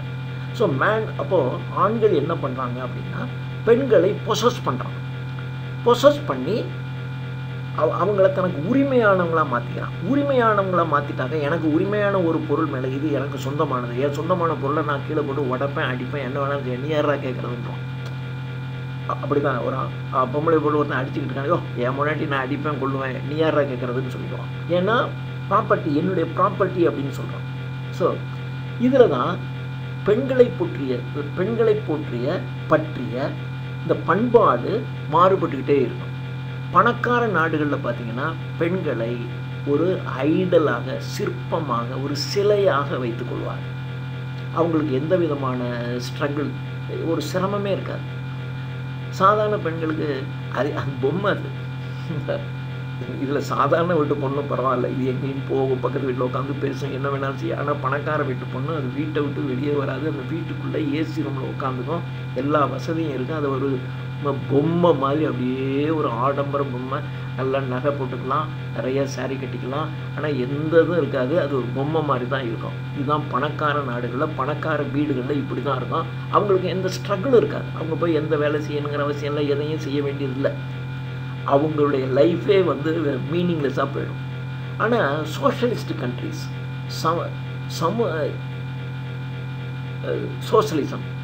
சோஷலிஸ்ட் சமுதாயம்னு சொல்கிறாங்க இல்லையா, அந்த நாடுகளில் பார்த்தீங்கன்னா தி அதர் செக்ஸுங்கிறது ஒரு கேட்டகரி கிடையாது. So women R considered to be human being. அந்த சோஷலிஸ்ட் கண்ட்ரியில் தான் அவர்கள் பெண்களை ஒரு மனிதர்களாக நடத்துவார்கள். அதாவது அவங்களை ஈக்குவலாக நடத்தலைனாலும், எனக்கு சமமானவங்களாக நடத்தலைனாலும், சோஷலிஸ்ட் கண்ட்ரீஸில் அவங்க என்ன பண்ணுவான், பெண்களை ஒரு ஹியூமன் பீயிங்காக நடத்துவான். ஆனால் வெல்த்தி கண்ட்ரீஸில், பணக்கார நாடுகளில் அவனுக்கு நிறைய பண வசதிகளாக இருக்குது, வீட்டில் வேலை செய்கிறதுக்கு ஆள் எல்லாம் இருக்கும். அப்போ பெண்களை அவங்க வந்து ஒரு சிற்பத்தை போல வைத்து கொண்டு அவர்களை ஒரு ஆடம்பர பொருளாக அப்படியே வச்சுக்குவான். அங்கே இருக்கிற பெண்கள் அதை விரும்புவாங்க. எங்கேயும் போக தேவையில்லை, எங்கேயும் அலைய வேண்டாம், வீட்டுக்குள்ளே எல்லா வசதியும் இருக்குது, எல்லாம் இருக்குது. ஆனால் அவங்க எந்த சுதந்திரம் இருக்காது, அப்படி தான் அவங்க இருப்பாங்க. ஸோ எது எப்படி இருந்தாலும் மேன் வந்து ஆண்கள் எப்பொழுதுமே பெண்களை இயற்கையோடையே கனெக்ட் பண்ணி வச்சுக்குவோம். ஸோ ஆண்களை பொறுத்த வரையிலும் லைஃப் அண்ட் டெத் ரெண்டுமே சேம் தான். வாழ்வா சாவா. அந்த வாழ்வா சாவாங்கிறதுல தான் அது ஒரு சவால், அது ஒரு ஆக்டிவிட்டி, ஆக்ஷன் இல்லையா? இந்த ஆக்ஷன் வந்து ஆண்களுக்கு இருக்கும். பெண்களுக்கு இல்லை உனக்கு இதெல்லாம் ஒத்து வராது, நீ பேசாமல் இரு அப்படின்றோம். அதாவது பெண்களுக்கு நல்லது செய்கிறதா நினச்சிக்கிட்டு அவங்களுக்கு எந்த உரிமையும் கொடுக்காமல் அவங்கள ஒன்றுமே தெரியாமையாக வச்சுக்குவோம். ஆனால் கேட்டிங்கன்னா என்ன பண்ணலாம், உனக்கு இதெல்லாம் கஷ்டம், நீ இதில் போனேன்னா மாட்டிக்குவ, உனக்கு சிக்கல் வந்துடும், அதனால தான் உனக்கு இதெல்லாம் செய்யலை அப்படின்பான். சிக்கலை என்னமா, நீ வா பாரு, அப்போ தான் நீ உலகத்தை பற்றி தெரிஞ்சுக்கலாம் வா அப்படின்லாம் சொல்ல மாட்டான். அதாவது அந்த ஈக்குவாலிட்டி கொடுக்கவே மாட்டான். இது என் ப்ராப்பர்ட்டி, என் கீழே இரு, நான் உன்னை பாதுகாத்துக்கிறேன், உன்னைய இது பண்ணி வச்சுக்கிறேன் அப்படின்னு தான் சொல்லுவான். So this leads to men's disgust with menstruation because it represents feminine fertility. அதனால இவன் என்ன பண்ணுவான்னா, வாழ்க்கையே ஆண்களுக்கு வந்து லைஃப் அண்ட் டெத்தாக போராடிக்கிட்டு இருக்கும். சில ஆண்களுக்கு அப்படி தான் இருக்கும், வாழ்க்கையே ஒரு பெரிய போராட்டமாக போராடிக்கிட்டு இருப்பான். அப்போது பெண்களையும் கூட வச்சுக்கிட்டான்னு வச்சுக்கோங்களேன். கூட வச்சுக்கிட்டு இருக்கும்போது திடீர்னு அவளுக்கு ஒரு மென்ஸ்ட்ரேஷன் பீரியட் வந்துடும். மென்ஸ்ட்ரேஷன் பீரியட் வரும்போது இவளையும் சேர்ந்து சுமக்கிற மாதிரி ஆகிடும். இப்போ ஒரு உதாரணத்துக்கு வச்சுக்கோங்களேன், ஒரு நாடோடி மாதிரி அலைஞ்சிக்கிட்டு இருக்கான். பெண்களையும் கூப்பிட்டு இப்படியே ஊராக நாடோடிகளாக போய்கிட்டு இருக்கான். நடுவில் பெண்களுக்கு இந்த மென்ஸ்ட்ரேஷன் பீரியட் வருதுன்னு வச்சுக்கோங்களேன், அவங்களால நடக்க முடியாது. அப்போ நடக்க முடியாதுங்கும்போது ஆண்கள் என்ன பண்ணுவாங்கன்னா அவனுக்கு ரொம்ப ஒரு மாதிரி டிஸ்கஸ்ட் ஆகும். என்னடா இது இவளை வேற தூக்கிக்கிட்டு வர வேண்டியது சே.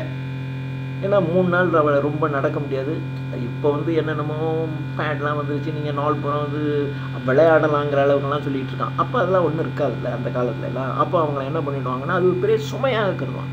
அப்போது 2-3 நாளைக்கு அவன் எங்கேயும் சரி இப்படியே போனால் இன்னும் 2 நாளில் அந்த ஊருக்கு போயிடலாம், அந்த ஊருக்கு போனோம்னா நம்ம பொழைச்சிக்கலாம் அப்படின்னு நினச்சி இவன் ட்ராவல் பண்ணிக்கிட்டு இருப்பான். அந்த ஊருக்கு பிறகு இன்னும் 2 days இருக்கான். ஆனால் அதுக்குள்ளே இவளுக்கு ஒரு மென்ஸ்ட்ரேஷன் பீரியட் வந்துடும். மென்ஸ்ட்ரேஷன் பீரியட் வந்தால் தே கேனாட் ப்ரொசீட் ஃபர்தர், மேலே போக முடியாது. இப்போ மேலே போக முடியாதுங்கும் போது இவளை என்ன பண்ணுறதுனே தெரியல, இங்கே விட்டுட்டும் போக முடியாது.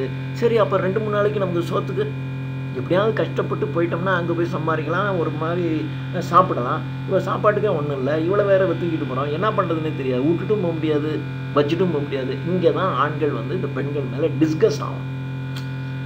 இன்னும் பல இடங்கள் எல்லாம் உடம்பு சரியில்லாமல் போயிடுதுன்னு வச்சுக்கோங்களேன். உடம்பு சரியில்லாமல் போயிடுச்சுன்னா இதாவது சரி 2 daysங்கிறது 3 daysங்கிறது அவனுக்கு ஒரு கணக்கு தெரியும். உடம்பு சரியில்லாமல் போயிடுதுன்னு வச்சுக்கோங்க, ஒரு பெரிய ஒரு ட்ரீட்மெண்ட்டுக்கு அந்த காலத்துலலாம் ஒரு பெரிய ஃபெசிலிட்டிஸ்லாம் இல்லாத ஒரு காலம். பெண்கள் வலிமை குறைந்தவர்கள் தான். இந்த மாதிரி அவங்க நோமேடாக இருக்கும்போது, நாடோடியாக இவர்கள் நடந்து போய்கிட்டு இருக்கும்போது அவளால் ரொம்ப பெருசாக செய்யவும் முடியாது. அவளுக்கு இந்த மாதிரியாக இருக்கும், சைல்டு பர்த் இருக்கும், அப்போ குழந்தை பேர் இருக்கும். இப்போ தான் குழந்தை பெற்று ஒரு 6 மாதம் தான் இருக்கும். இவளால் ரொம்ப நடக்க முடியாது, எதையும் தூக்கிட்டு போக முடியாது. நடுவில் திடீர்னு உடம்பு சரியில்லாமல் போகும். உடம்பு சரியில்லாமல் போச்சுன்னா அங்கேயே உட்காந்துக்கிட்டு இருக்க முடியுமா 10 நாளைக்கு? இது எப்போ சரியாகும் நமக்கு தெரியாது. அப்போது ஆண்கள் என்ன பண்ணுவான்னா இவளை இங்கேயே செத்துட்டு போட்டுன்னு விட்டுட்டு போயிடுவோமான்னு கூட ஆண்கள் நினைப்பார்கள். பல ஆண்கள் அந்த காலத்தில் அப்படி செஞ்சுருக்காங்க. அப்போ பெண்களை வந்து இந்த மாதிரி டைமில் அவன் ஒரு மாதிரி டிஸ்கஸ் தான் ஆவான் மென்ஸ்ட்ரேஷன் பீரியட் சமயத்தில். இப்பயும் ஆண்கள் ஆவாங்க, இவன் ஒரு செக்ஷுவல் ரிலேஷன்ஷிப் வச்சுக்கலான்னு ஆசையாக வீட்டுக்கு வருவான். வீட்டுக்கு வந்தோடனே பெண்களுக்கு இந்த மாதிரி இருந்தோடனே அவனுக்கு ஒரு டிஸ்கஸ் ஆகும். அப்போ என்ன பண்ணுவான் அவன், சே எங்கேயாவது ப்ராஸ்டியூட் கிட்ட போகலாம், ஏன்னா அங்கே போனாக்க எத்தனையோ இருக்குது, அதில் இந்த டேட் இல்லாத ஒரு பொண்ணோட நமக்கு ஒரு ரிலேஷன்ஷிப் வச்சுக்கலாம் அப்படியெல்லாம் ஆணுக்கு தோண ஆரம்பிக்கும். ஆனால் பெண்களுக்கு அது மாதிரி செய்ய முடியாது இல்லையா அந்த மாதிரி. ஸோ ஆண்களுக்கு இந்த மென்ஸ்ட்ரேஷன் என்பது ஒரு டிஸ்கஸ்டான விஷயமாக தான் இருந்திருக்கு. So men are also caught between fear and desire of women. சில சமயங்களில் பெண்களை பற்றிய பயமும் இருக்கும், பெண்களை பற்றிய ஆசையும் இருக்கும். நான் சொன்ன மாதிரி சில சமயங்களில் ஃபியர், அவன் பெண்களை அழைச்சிட்டு போயிட்டு இருக்கும்போது ஏதாவது பிரச்சனை வந்துச்சுன்னா, இவளுக்கு உடம்பு சரியில்லாமல் போச்சுன்னா என்ன பண்ணுறதுங்கிற பயமும் இருக்கும். ஆனால் அதே சமயத்தில் பெண்கள் மேலே இவனுக்கு ஒரு டிசையர், ஆசை இருக்கும். ஏன்னா அப்பப்போ தன்னுடைய செக்ஷுவல் டிசையரை ஃபுல்ஃபில் பண்ணுறதுக்கு அவன் யூஸ் ஆகிறா அப்படிங்கிறதும் இருக்கும். ஸோ இந்த ஆம்பிவலன்ஸ், இந்த இரட்டைத்தன்மை, பயமும் இருக்குது, அதுக்கு ஆப்போசிட்டாக அவன் மேலே ஒரு டிசையர் இருக்குது. இது என்ன ஆகுன்னா it is reflected in their perspectives on virginity. Virginity அப்படின்னா கன்னித்தன்மை. அந்த கன்னித்தன்மையின் மீது ஏன்னா அவள் அந்த கன்னித்தன்மையோடு இருக்கணும். அப்போ தான் இவனுக்கு வந்து அவளோட அந்த செக்ஷுவல் டிசையர் என்பது அதிகமாக இருக்கும். அப்படி இருக்கும். சில கல்ச்சர், சில பண்பாடுகளில் பார்த்தீங்க அப்படின்னா it is reviled because it represents women's separation from men. சில பண்பாடுகளில் என்ன ஆகும்னா இது வந்து ஆண்கள் விமன்ஸ் செப்பரேஷன் ஃப்ரம் மென், ஆண்களிடமிருந்து பெண்கள் பிரிந்து போவதற்கு இதுவும் ஒரு காரணமாக மாறிடுது. ஏன்னா ஒரு கன்னித்தன்மையை பெண்கள் இழக்கிறாங்க இல்லையா, முதலாக ஒருத்தன்ட்ட போய் கன்னித்தன்மை இழக்கிறாங்க. அப்போ கன்னித்தன்மை இழந்து திரும்பி அது அவங்களுக்கு கிடைக்குமா? அப்போ கிடைக்காது. அப்போது ஒரு மிக பெருசாக அவனை இழக்கிறாங்க.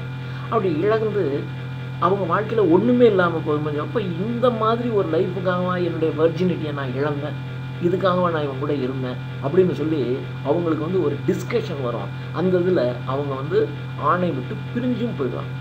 சில ஆண்கள்லாம் பார்த்திங்கன்னா மேரேஜ் ஆன உடனே அவன் எங்கேயாவது ஹனிமூன் போகிறேன்னு சொல்லிட்டு அங்கே போய் முன்ன பின்ன தெரியாத ஒரு ஆண்கிட்ட போய் எப்படி வந்து தன்னை நிர்வாணப்படுத்திக்கிட்டு அவங்க கூட வந்து எப்படி ஒரு செக்ஸ் வச்சுக்க முடியும்.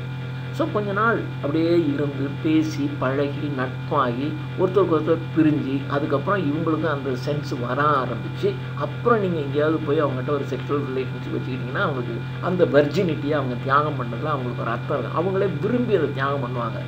ஆனால் மேரேஜ் ஆச்சு, முன்ன பின்ன தெரியாதவன் கல்யாணம் பண்ணியாச்சு, திடீர்னு அவன் பாட்டு அன்றைக்கி ஃபஸ்ட் நைட்டுன்னு சொல்லிட்டு வருவான். வந்து அவன் பாட்டுக்கு முரட்டடியாக வந்து தன்னுடைய வெர்ஜினிட்டியை காலி பண்ணிட்டு போயிடுவான். அப்போது அவங்களுக்கு வந்து அந்த ஆணின் மீது அவன் மேலே பயங்கரமான கோபம் வரும், வெறுப்பு வரும்.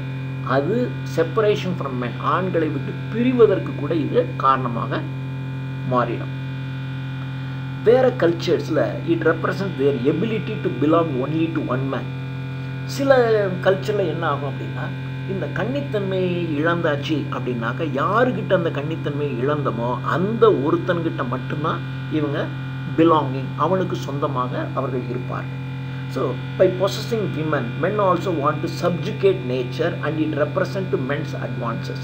ஸோ ஆண்கள் பெண்களை தனக்கு உடமையாக மாற்றிக்கொள்வதன் மூலமாக அவர்கள் இயற்கையிலேயே பெண்களை தனக்கு கீழ் வைத்து கொள்கிறார்கள். வைத்து கொண்டு அவர்கள் மென்ஸ் அட்வான்சஸ், முன்னோக்கி ஆண்கள் செல்வதற்கு இது அவங்கள கீழே வச்சுக்கிட்டு இவன் முன்னோக்கி இவன் போயிடுவான்.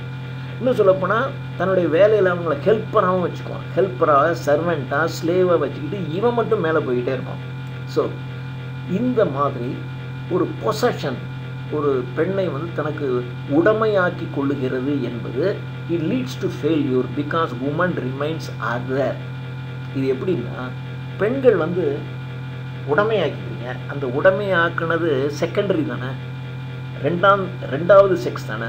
ஸோ அந்த செகண்டரி ஆக இருக்கக்கூடிய ஒன்றை இவன் பொசஸ் பண்ணுறதன் மூலமாக இவனும் செகண்டரியாக தானே மாறிடுறான் என்று ஒரு ஆர்குமெண்ட், ஒரு லாஜிக்கலாக argument it leads to failure அப்படின்னு சொல்கிறாங்க. இதில் ஆண்களை பொறுத்த வரைக்கும் செக்ஸுங்கிறது ஒரு காம்ப்ளிகேட்டடான விஷயமாயிடும். It represents furthering the human species and thus reminds him of his own individual insignificance. சில சமயங்களில் ஆண்கள்னால என்ன பண்ண முடியாதுன்னா செக்ஸில் முழுமையாக ஈடுபட முடியாமல் போயிடும். அப்படி முழுமையாக அவனால் ஈடுபட முடியாமல் போச்சுன்னா தனிப்பட்ட முறையில் அவன் இன்சிக்னிஃபிகண்ட் ஆகிடுவான், ஒரு முக்கியத்துவம் அற்ற மனிதனாக அவன் மாறிடுவான். அதனால தான் இஸ்லாம் போன்ற மதங்களில் மார்டாலிட்டி இஸ் செலிப்ரேட்டட். மார்டாலிட்டி என்றால் அழியும் தன்மை வாய்ந்தவைகள், அழியும் தன்மை வாய்ந்த எல்லாத்தையும் அவங்க கொண்டாடுவாங்க. ஸோ இது பெண்களை பார்த்து பயப்பட வேண்டிய அவசியம் இல்லாத ஒரு சூழ்நிலையை உருவாக்குவதற்காக அவர்கள் மார்டாலிட்டியை செலிப்ரேட் பண்ணுறாங்க. ஆனால் சில ரிலீஜியனில் பார்த்தீங்கன்னா செக்ஷுவாலிட்டிங்கிறது சின்ஃபுல். கிறிஸ்டியானிட்டியில் செக்ஷுவாலிட்டி இஸ் சின்ஃபுல். இங்கெல்லாம் பார்த்தீங்கன்னா women represent all the things men want. மனிதன் எதெல்லாம் விரும்புகிறானோ அதுவாக பெண்ணை அவன் ரெப்ரசன்ட் பண்ணுவான்.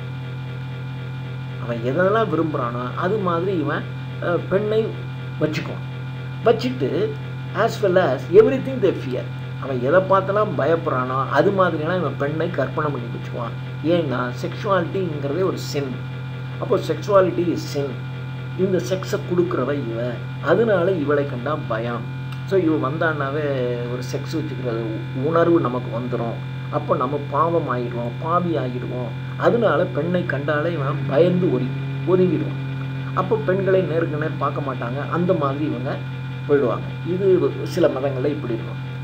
இப்போது ஆண்கள் பார்த்திங்கன்னா பெண்களை இலக்கியத்தில் சொல்லப்படுகின்ற பல விஷயங்களை அது மாதிரி ஆண்கள் பெண்களை மித்தாலஜைஸ் பண்ணுவாங்க.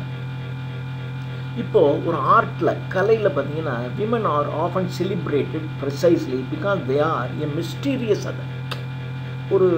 ஒரு மிஸ்டீரியஸ் அதர் செக்ஸ் பெண்கள் இல்லையா. ஒரு கலையில் விமனை அப்படி செலிப்ரேட் பண்ணுவாங்க, ஒரு மிஸ்டீரியஸ் அதர் செக்ஸ்னு அவங்க கொண்டாடுவாங்க. அதனால் என்ன பண்ணுவாங்கன்னா விமனை அவங்க அடிக்கடி மியூசஸ் என்றால் தேவதைகள்னு அர்த்தம். இப்போது கவிதைகளுக்கு ஒரு தேவதை இருக்கும், வீரத்திற்கு ஒரு தேவதை இருக்கும், கடவுள் இருக்கும் இல்லையா. அது மாதிரி பெண்களை இவங்க என்ன பண்ணுவாங்கன்னா மியூசஸாக கற்பனை பண்ணி வச்சுக்கோங்க. இது என்ன பண்ணிடுவாங்கன்னா அதோடு இருந்தால் மாத்திரம் பத்தாது, அது அவங்கள இன்ஸ்பயர் பண்ணுது அப்படின்னு சொல்லிடுவோம்.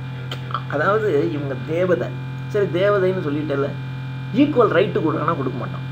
ஆனால் இந்த தேவதை என்னை இன்ஸ்பயர் பண்ணுது. அதாவது ஆண்கள் தான் ஒரு கிரியேட்டிவ் ஒர்க் பண்ணுவான், புதியவைகளை உருவாக்குவான், புதியவைகளை செய்வான். இந்த புதியவைகளை உருவாக்குவதற்கும் நான் செயல்படுத்துவதற்கும் எனக்கு இன்ஸ்பைரேஷனாக பெண்கள் இருக்கிறார்கள்.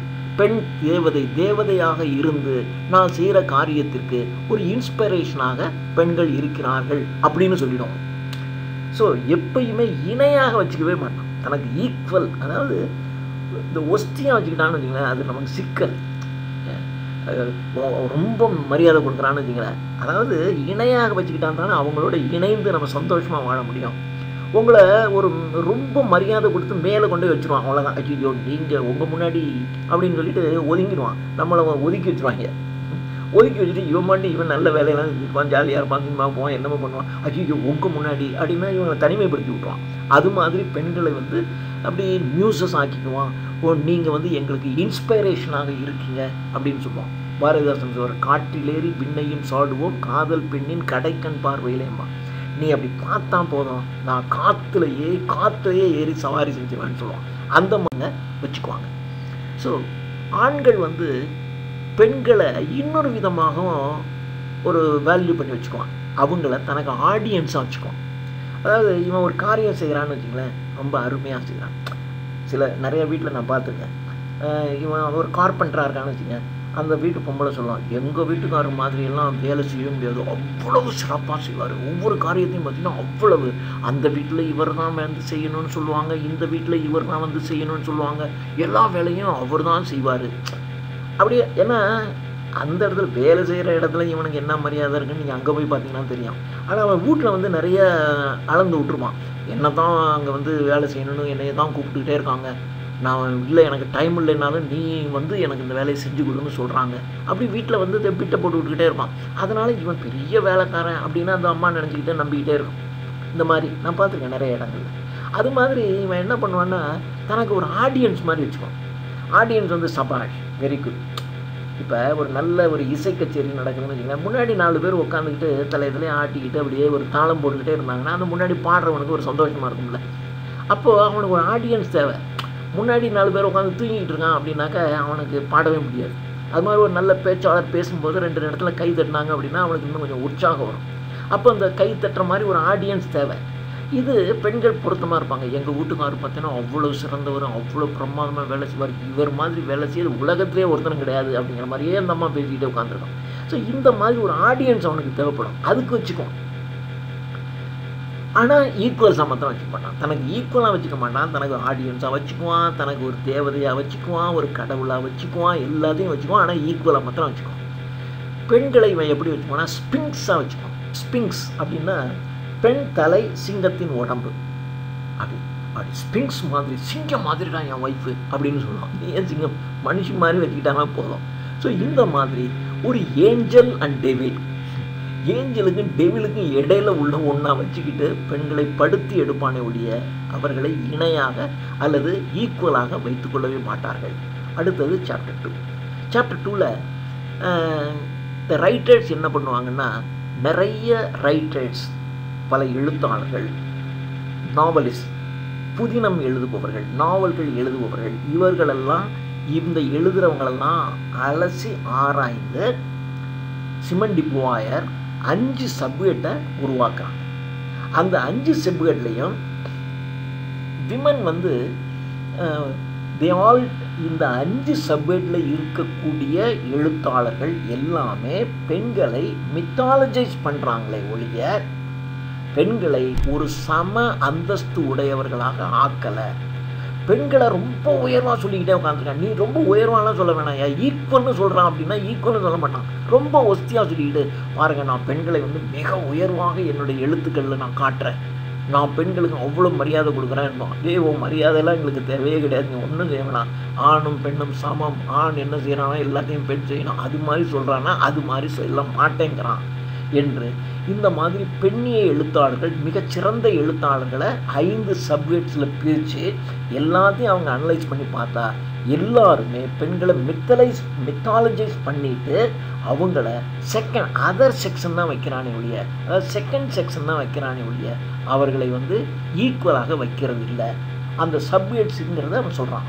ஸோ மாண்டர்லேண்டுங்கிற ஒரு எழுத்தாளர், or the bread of disgust. 2 D.H. Lawrence, நமக்கு தெரியும், விமன் இன் லவ் எழுதினவங்க, சன்ஸ் அண்ட் லவர்ஸ்ங்கிறவங்க எழுதினவங்க இது, அல்லது phallic pride. 3 Claudel or the handmaiden of the lord. 4 Breton or poetry. 5 Stendhal or romancing the real. இந்த லிஸ்ட்டில் இந்த கடைசியாக சொன்னவங்களை தவிர, இந்த கடைசியாக சொன்ன 5ஆவதுங்க ஸ்டென்ஹால், இவங்களை தவிர இவங்க மட்டும்தான் பெண்களை ஹியூமன் பீயிங்ஸாக சொல்கிறாங்க. மற்ற 4 பேரும் ஹியூமன் பீயிங்ஸை சொல்ல, அவங்கள பெரிய காடு, பெரிய மித்தாலஜி, அவங்கள ஏஞ்சல் அப்படி தான் சொல்லிக்கிட்டு இருக்கான். ஆனால் எவனுமே ஈக்குவலாக சொல்லலை. ஆனால் 5வது சொன்னவங்க ஓரளவு ஹியூமன் பீயிங்ஸ்னாவது சொல்கிறாங்க. மீதி இருக்க 4 பேரும் இந்த மாதிரி தான் சொல்கிறாங்க. இது மாதிரி தான் உலகம் எங்கும் இருக்குது. ஸோ ஒட்டு மொத்தத்தில் பார்த்தீங்கன்னா இந்த ஆண் எழுத்தாளர்கள் எல்லாமே பெண்களை ப்ரிவிலேஜ்டு அதர் செக்ஸ்ன்னு தான் சொல்கிறானே ஒழிய ப்ரிவிலேஜ்டு ஈக்குவல் செக்ஸ்னு சொல்லலை. ஸோ இதுக்கு என்ன அர்த்தம்னா, woman represents positive forces as long as she sticks to the submissive role. ஆணுக்கு கீழ்ப்படிதல் உள்ள 2ஆம் நிலையில் பெண்கள் ஒட்டி கொண்டிருக்கின்ற வரையிலும் அவர்களை ஒரு பாசிட்டிவ் ஃபோர்ஸாக மனிதன் கருதுவான். அவங்க ஆணுக்கு இணையாகவோ அல்லது ஆணுக்கு மேலேயோ ஒரு ரோல் எடுத்தான்னா எப்பொழுதும் ஆண்கள் பெண்களை ஒத்துக்கவே மாட்டான். சாப்டர் 3, இந்த மித்தாலஜைஸ்டு விமன் இருக்கு, அவங்க பாருங்க, இவங்களுக்கு இவன் பெண்களை மித்தாலஜைஸ் பண்ணால் கூட ஓகேங்களாம். அந்த மித்தாலஜிக்கு பின்னாடி அந்த பெண்களின் மீது சட்டன் ஐடியாவை திணிச்சிடும். இந்த ரியாலிட்டி பார்த்தீங்கன்னா அந்த சிங்கிள் ஐடியாவில் அந்த பெண் இருக்கவே முடியாது. இப்போ ஒரு உதாரணத்திற்கு என் ஒய்ஃபு சீதை மாதிரி அப்படின்னு சொல்லிட்டான்னு வச்சுங்களேன், அவ்வளோதான். அவள் வந்து சும்மா ரோட்டில் உட்காந்துக்கிட்டு போகிற வரவனை கொஞ்சம் நேரம் வேடிக்கை பார்த்துக்கிட்டு, அது ஏதோ அப்படி போர் அடிக்குது, வீட்டுக்குள்ளேயே உட்காந்துக்கிட்டு வாசலில் கொஞ்சம் நேரம் உட்காந்துக்கிட்டாங்க, போகிற வரவங்களாம் வேடிக்கை பார்த்துட்டு உட்காந்துருக்காங்கன்னு வச்சுங்க. வந்துட்டு அங்கே யாராவது ஒரு பையனோட என்ன தம்பி என்ன செய்கிற அப்படின்னு ஏதாவது பேசிட்டாங்கன்னு வச்சுங்க, அவ்வளோதான். அந்த சீதைங்கிற அவள் தலையில் தன்னை ஒரு சீதை அப்படின்னு தலையில் கட்டி விட்டான். அல்லது என் ஒய்ஃபு பூமாதேவி மாதிரிமா, அவ்வளவு பொறுமைசாலி பூமாதேவி அப்படின்றோம். ஸோ பூமாதேவி அப்படின்னா ஓகே, ஆனால் அந்த பூமாதேவிக்கு பின்னாடி ஒரு சிங்கிள் ஐடியா இருக்குது பாருங்கள், பொறுமைங்கிற சிங்கிள் ஐடியா, அதை சொல்லி விட்டோம். அப்போது இப்படி சொல்லிட்டாங்கிறதுக்காகவே இங்கே என்ன பண்ணணும், எல்லாத்தையும் பொறுத்துக்கிட்டே இருக்கணும். ஏன்னா பூமாதேவின்னு சொல்லிட்டாங்களே, அப்போ பூமாதேவின்னு சொல்லியாச்சு, இவன் என்ன பண்ணாலும் பொறுத்துக்கிட்டே இருக்கணும். அதுலேருந்து இவங்க மாறவே முடியாது. இப்போ அப்படி தானே இருக்கும். ஒரு சிங்கிள் ஐடியாவில் ஒருத்தனை நீங்கள் வச்சுட்டீங்க அப்படின்னா அந்த ஐடியாவிலேருந்து அவனால் வெளியே வரவே முடியாது. இவர் இந்த மாதிரி டைப்புங்க அப்படின்னு சொல்லிட்டான்னு வச்சுங்க, அவன் அந்த மாதிரி டைப்புங்கிறத மெயின்டைன் பண்ணிக்கிறதாகவே அவன் வாழ்க்கை பூரா அந்த காரியத்தையே அந்த மெயின்டைன் பண்ணிக்கிட்டே அவன் உட்காந்துக்கணும், அந்த மாதிரி ஆக்கி விட்றான். ஸோ ஆனால் இந்த ரியாலிட்டியை அவன் சொல்லிவிட்டு இந்த ரியாலிட்டியை பெண்கள் பிரேக் பண்ணாங்கன்னு வச்சுங்க, அதை அவனால் ஒத்துக்கவே முடியாது. So men cannot accept it when women break this in reality. இந்த ரியாலிட்டியை அவள் பிரேக் பண்ணுறதை அவனால் ஒத்துக்கவே முடியாது. So the connection between women and nature allows men to explain much of their suffering as something as natural. என்ன பண்ணுவாங்கன்னா, பெண்களுக்கு அவங்களுடைய சஃபரிங் எல்லாமே இதெல்லாம் நேச்சுரலுங்க, இயற்கைங்க அப்படின்றோம். அண்ட் இம்பாசிபிள், இதெல்லாம் மாற்ற முடியாதுங்க, முடியாதுதான் இல்லையா.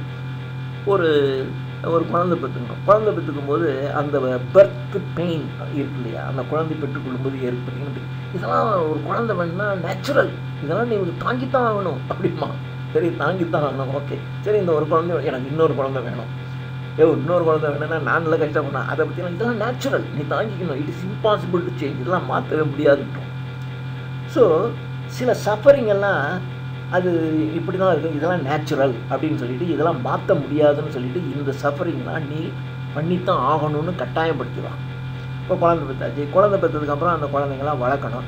சரி குழந்தைங்க வளர்க்கணும், இப்போ இப்போல்லாம் நிறையா மாறிடுச்சு. ஆண்கள் வந்து பெண்களுக்கு பிள்ளைங்களை கொண்டு போய் ஸ்கூலில் விட்டுட்டு வர்றாங்க, பாடம் சொல்லித்தராங்க, ஆண்களும் நிறைய வேலை செய்ய ஆரம்பிக்கிறாங்க. ஆனால் அந்த காலத்தில் அப்படி கிடையாது. இவன் வந்து பொருள் சம்பாதிக்கிற வேலையோடு சரி, இன்றைக்கி லீவுன்னா கூட வீட்டில் வந்து சும்மா உட்காந்துப்பான், மெதுவாக எழுந்திரிப்பான், பிள்ளைங்கள்லாம் கத்திக்கிட்டு இருப்பான், பிள்ளைங்க இவங்க வந்து வீட்டில் சமைக்கணும், பிள்ளைங்கள ரெடி பண்ணணும், பிள்ளைங்கள ரெடி பண்ணி ஸ்கூலில் கொண்டு போய் விடணும், அப்புறம் சாயந்தரம் ஆனால் பிள்ளைங்களை கொண்டு போய் அழைச்சிட்டு வரணும், அதுக்குள்ளே மத்தியானம் சாப்பாட்டை ரெடி பண்ணணும், அதுக்குள்ளே இதை பண்ணணும் அதை பண்ணணும், எல்லாம் பண்ணணும், தண்ணி பிடிக்கணும், மார்க்கெட்டுக்கு போய் திங்ஸ் வாங்கணும், நிறைய வேலைங்களாம் எல்லாம் செய்வாங்க. எல்லாத்தையும் செஞ்சுக்கிட்டு இருக்கிறத இவன் உட்காந்து பேப்பர் படிச்சுக்கிட்டு, ஃபோன் பேசிக்கிட்டு, பேப்பர் படிச்சுக்கிட்டு, எல்லாம் சாப்பாடு ரெடி ஆகிடுச்சா, டிஃபன் ரெடியா, இப்படி தான் கேட்பானே ஒழிய அவங்க கூட போய் ஹெல்ப் பண்ணணும்னு பண்ணவே மாட்டான்.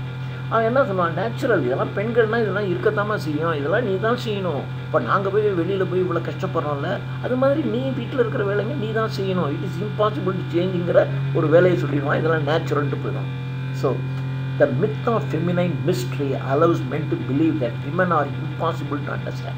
இதெல்லாம் சொல்லிவிட்டு நான் இன்னொன்று சொல்லிடுவான், பெண்களை புரிஞ்சிக்கவே முடியலம்மா. In reality, all people are mysterious to one another. உண்மையில் பெண்கள் வந்து ஆழம், இது ஆழம், பெண்களின் மனது ரொம்ப ஆழமானது, அது யாருமே புரிந்து கொள்ள முடியாத இது என்ன பெரிய 100 அடி ஆழத்தில் இருக்குது பெண்களுடைய மனம், இவனாக சொல்லி விட்றோம். It is impossible to understand. It is very easy to understand. ஏன்னா நம்ம தான் பெண்களை போட்டு படுத்தி அவங்களால அதை விட்டு வெளியவும் வர முடியாது, மீளவும் முடியாது, எஸ்ன்னு சொல்ல முடியாது, நோன்னு சொல்ல முடியாத சுச்சுவேஷனுக்குள்ளேயே அவங்கள வச்சுக்கிட்டு புரியவே இல்லைன்னா எப்படி புரியாது, இப்படி வச்சுக்குவான். உண்மையில் பெண்கள் இல்லை, எல்லா மனிதர்களுமே they are all mysterious to one another. ஒருத்தன் புரிஞ்சிக்க முடியாத மாதிரி தான் இருக்கும், கூடவே சுற்றிக்கிட்டே இருப்பான். டக்குன்னு பார்த்தீங்கன்னா நாளைக்கு ஆப்போசிட் சில பேர் சேர்ந்து போய் அங்கே பேசிக்கிட்டு இருப்பான். ஸோ மனிதன் இப்படி தான் இருப்பான் அப்படின்னு சொல்லலாம். உண்மையிலேயே ஆக்சுவலாக women have learn to be mysterious in order to protect themselves. இன்னொரு விதத்தில் சொல்லலாம், சில சமயங்களில் பெண்கள் புரியாத புதிராக இருப்பாங்க. எதுக்காகனா வேணுன்னே இருப்பாங்க. ஜஸ்ட் டு ப்ரொடெக்ட் தெம்செல்ஸ், தங்களை பாதுகாத்து கொள்வதற்காக அப்படி இருப்பாங்க. ஆண்கள் வந்து தங்களை ரொம்ப அப்ரெஸ் பண்ணுவாங்க. ஸோ அப்போது பெண்கள் என்ன பண்ணுவாங்கன்னா, learn to be deceptive and hide their real feelings. அந்த சமயத்தில் அவங்க ஏமாற்றம் அடைவாங்க, தங்களை அவன் ஆக்கிரமிப்பு பண்ணும்போது அவங்களுக்கு ரொம்ப ஏமாற்றமாக இருக்கும். அவங்களுடைய உண்மையான ஃபீலிங்ஸை வெளிக்காட்ட மாட்டாங்க. சில இடங்களில் ஒரு பயங்கரமாக இருக்கும், எங்கேயாவது ஒரு இடத்துல வந்து சம்பந்தமே இல்லாத இடத்துல வந்து ஒரு பெண்ணோட செக்ஸ் வச்சுக்கணும்மா, அது நீ எஸ் சொல்லுமா, பரவாயில்ல அங்கே போய்க்கலாம், என் பெண்கள் யாரும் வரமாட்டாங்க, ஏதாவது ஒன்று சொல்லுவோம். அப்போ இவங்களுக்கு ரொம்ப இரிட்டேட்டிவாக இருக்கும், ஆனால் ஒன்றுமே சொல்ல முடியாது. ஆனால் தங்களுடைய ரியல் ஃபீலிங்ஸை அதெல்லாம் முடியாது எப்போ அப்படின்னு சொல்ல முடியாது. அதனால் தங்களுடைய ரியல் ஃபீலிங்ஸை மறைச்சி அப்படியே அங்கே ஐயோ இங்கே இவ்வளோ ஆட்கள்லாம் இருக்காங்களே எப்படிங்க, அதெல்லாம் இல்லை நான் பார்த்துக்கிறேன், நான் தான் அங்கே ஒரு ரூம் ஒன்று ஃப்ரீயாக இருக்குது காலியாக இருக்குது, சும்மா அங்கே போவோம், யாராவது வந்தாங்கன்னா உள்ள எப்படி அப்படி ஏதாவது ஒரு காரணம் சொல்லுவாங்க. இவங்களுக்கு ரியல் ஃபீலிங்ஸை வெளிப்படுத்தவும் முடியாது, அவர் மாதிரி டிசப்டிவாக இருக்கும். ஆனால் வேறு வழியே இல்லாமல் அவங்க கூட அந்த செக்ஷுவலாக இருக்கிற மாதிரியான ஒரு கட்டாயத்துக்கு வந்துடுவாங்க. So Simone de Beauvoir praises the authors who write about women without mystery. பெண்களை பற்றிய எந்த புதிரும் இல்லாமல் பெண்களை பற்றி எழுதுகின்ற எழுத்தாளர்களை சிமன் டி புவாயர் அவங்க ரொம்பவும் ப்ரைஸ் பண்ணுறாங்க. இது மாதிரி தான் எழுதணும் அப்படின்னு சொல்கிறாங்க. இப்போ சமீபத்தில் இருக்கக்கூடிய பெண்களெல்லாம் current men believe that real women are those who accept their real role as the other. இப்போ இருக்கக்கூடிய மனிதர்கள்லாம் எந்த பெண் தன்னை அதர் செக்ஸ்ன்னு ஒத்துக்கிறாளோ அவள் ரியல் விமன்றான். அதாவது எனக்கு கீழே இருக்கக்கூடிய செக்ஸ்ன்னு சொல்லு, அதர் செக்ஸ்ன்னு சொல்லு, செகண்டரி செக்ஸ்ன்னு சொல்லு, நீ அதர் செக்ஸ் அல்லது செகண்டரி செக்ஸ்ன்னு சொன்னேன்னா யூ ஆர் ரியல் விமன் அப்படின்னு ஒத்துக்குவான். இல்லை உனக்கு ஈக்குவல் அப்படின்னாக்கா அந்த பெண் வந்து திமிரு பிடிச்சவ அப்படின்பா, இவ அந்த மாதிரி ஒரு மாதிரியான ஆள் கேஸ். சில ஆண்கள்லாம் பார்த்தீங்கன்னா நீ என்ன நான் உனக்கு ஈக்குவல் அப்படின்னு ஒரு பெண் சொல்லிட்டான்னு வச்சுங்களேன், சொல்லி நீங்கள் என்ன செய்கிறீங்களோ அதையும் அவளே செய்ய ஆரம்பித்தா இது ஒரு மாதிரின்றோம். இது அவங்க கூட அப்படி இப்படின்மா. இதை தான் சொல்கிறாரு there is a new trend. இது ஒரு புது ட்ரெண்ட் இருக்கும். எப்போயாவது விமன் வந்து ஆணுக்கு இணையான ஒரு ப்ரொஃபஷ்னல் பொசிஷன்ஸில் வந்துட்டாங்கன்னா அவங்கள இரோட்டிசைஸ் பண்ணுவாங்க. இரோட்டிக் அப்படின்னு சொன்னால் கொச்சையாக பேசுகிறது, ஒரு கொச்சையாக அந்த பேசுவாங்க. வேறு அது ஒரு மாதிரி. இப்போ இந்த ஒரு மாதிரிங்கிறது என்ன அர்த்தம், சொல்கிறவன் என்ன மைண்டில் வச்சுக்கிட்டு சொல்கிறான், கேட்குறவன் என்ன மைண்ட், ஆனால் இப்படி தான் பேசி விட்றான். ஆட்டோ ஓட்டுறது ஏன் ஆட்டோங்கிற இட்ஸ் அ தொழில். அப்போது அப்பா வந்து இந்தம்மா உனக்கு ஒரு ஆட்டோ வாங்கி தரேன் நீயே படைச்சிக்க அப்படின்னு அப்பா சொல்லிவிடுவார. அப்போது ஒரு வேறு வழியே இல்லை, ஹஸ்பண்ட் இறந்து போயிட்டான், வீட்டில் ஒரு ஆட்டோ தான் இருக்குது, கொஞ்சம் இவளுக்கு 2 வீலர்லாம் ஓட்டி பழக்கம் இருக்குது, சரி ஒரு லைசன்ஸ் எடுத்துக்கிட்டு நம்மளே ஆட்டோ ஓட்டலான்னு வந்துட்டான்னு வச்சுங்களேன்.